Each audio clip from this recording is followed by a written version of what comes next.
देखिए, पाकिस्तान का जो करंट क्राइसिस है उसने दशकों से जो फाइनेंशियल मिसमैनेजमेंट हो रहा है उसके ऊपर फोकस वापस से ला दिया है। और इस मैनेजमेंट का सबसे इंपॉर्टेंट प्लेयर है पाकिस्तान आर्मी। और ये मैं इसलिए नहीं कह रहा हूं क्योंकि मैं इंडियन हूं तो बुराई करूंगा ही। आप दुनिया के किसी भी न्यूज आउटलेट में पाकिस्तान के बारे में पढ़िएगा, आपको पाकिस्तान आर्मी का एग्जैक्टली रोल क्या है वो आपको पता चल जाएगा। पाकिस्तान अपने डिफेंस बजट में जरूरत से ज्यादा खर्च करती है। पिछले साल का पाकिस्तान का टोटल बजट 9,502 बिलियन रुपीस का था, जिसमें से 1,523 बिलियन रुपीस खाली डिफेंस पे गया है, यानी कि टोटल बजट का 15% से भी ज्यादा। लोन का इंटरेस्ट पेमेंट करने के बाद पाकिस्तान की इकोनॉमी का सबसे बड़ा हिस्सा जो है वो डिफेंस में जाता है। पाकिस्तान आर्मी ने 1947 के बाद आधे से ज्यादा टाइम पाकिस्तान को रूल किया है और इनके पास सिक्योरिटी और फॉरेन पॉलिसी में बहुत ज्यादा पावर है। ये लोग उसको ही पीएम बनाते हैं जो इनके हिसाब से चलता है। इनके बिना पाकिस्तान में कोई भी इलेक्शन नहीं जीत सकता।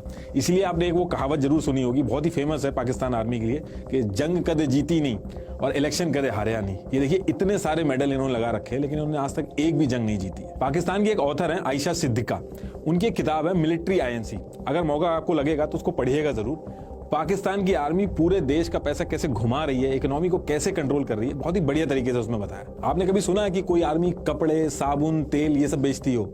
ये दुनिया की अकेली आर्मी है जो सीमेंट, कपड़े, मीट, इंश्योरेंस, रियल एस्टेट ये सब बेचती है। इनकी आर्मी पाकिस्तान की रियल एस्टेट को कंट्रोल करती है और हर जनरल को रिटायरमेंट के बाद प्लॉट पे प्लॉट मिलते हैं। पाकिस्तान आर्मी की नेटवर्थ 1 लाख करोड़ से भी ज्यादा की है। इनकी आर्मी के अगर टॉप 100 ऑफिसर्स की वेल्थ का अंदाजा लगाया जाए तो 35,000 करोड़ से भी ज्यादा की वेल्थ है। इनके बच्चे सब बाहर पढ़ते हैं, यूके में इनके घर हैं, जबकि एक आम पाकिस्तानी ये सब सपने में भी नहीं सोच सकता जो ये लोग करते हैं। पाकिस्तान आर्मी ने फाउंडेशन और ट्रस्ट का एक नेटवर्क बना रखा है जो पाकिस्तान के अंदर सारी चीजें ओन करते हैं, जैसे फौजी, शाहीन और बहरिया फाउंडेशन, जिनको आर्मी, एयरफोर्स और नेवी चलाते हैं। इनमें से फौजी फाउंडेशन सबसे बड़ी है। पाकिस्तान के अंदर ब्रेड तक भी मिलिट्री कंट्रोल बेकरी से बनती है। पाकिस्तान के बैंक को भी आर्मी ओन करती है और हैवी इंडस्ट्री का 1/3 और टोटल प्राइवेट एसेट का 7% हिस्सा आर्मी ओन करती है। पहले कमाते हैं और फिर लॉ में अमेंडमेंट करा के अपना फायदा करवाते हैं। आर्मी वेलफेयर ट्रस्ट और फौजी फाउंडेशन को इनकम टैक्स से भी छूट मिलती है और इस वजह से इनके सामने जो प्राइवेट कंपनीज हैं वो इनके सामने टिक नहीं पाती हैं। इनकी आर्मी के पास पावर और पैसा दोनों है। आप कभी नहीं देखोगे कि एक गरीब देश की आर्मी इतनी अमीर है। हर देश की एक आर्मी होती है, लेकिन यहाँ पे आर्मी का ही एक देश है। आप बोल सकते हो कि मैं गलत बता रहा हूँ, लेकिन आप खुद से भी एक बार चेक करिएगा कि पाकिस्तान आर्मी चीफ जो इससे पहले थे जावेद बाजवा, इनकी वाइफ की जो 2016 में वेल्थ थी वो 0 थी। जब जनरल साहब रिटायर हुए तो उनकी वाइफ की वेल्थ 220 करोड़ हो गई।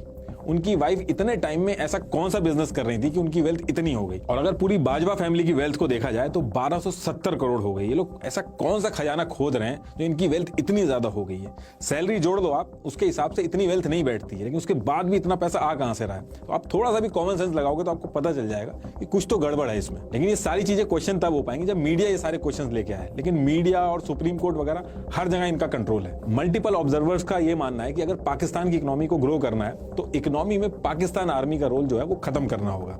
लेकिन इस डायरेक्शन में अगर कोई छोटा सा भी एफर्ट होता है तो उसको वहीं पे फेल कर दिया जाता है, उसको वहीं रोक दिया जाता है, क्योंकि इसकी वजह से पाकिस्तानी बिजनेसेस ग्लोबली कंपटीशन में नहीं आ पा रहे हैं और इनका जितना भी प्रॉफिट होता है वो सारा आर्मी के जनरल्स, रिटायर्ड जनरल्स को ट्रांसफर होता रहता है। पाकिस्तान आर्मी पाकिस्तान के सबसे बड़े रियल एस्टेट डेवलपर है। इनके पास 50 से ज्यादा हाउसिंग प्रोजेक्ट हैं, जिसमें इस्लामाबाद में 16,000 एकड़, कराची में 12,000 एकड़ की जमीन है जो इनको पाकिस्तान गवर्नमेंट से फ्री ऑफ कॉस्ट में मिली है। हायर अथॉरिटी में कोई भी हो, जो भी इनके हिसाब से नहीं चलता उसको ये लात मार के निकाल देता है।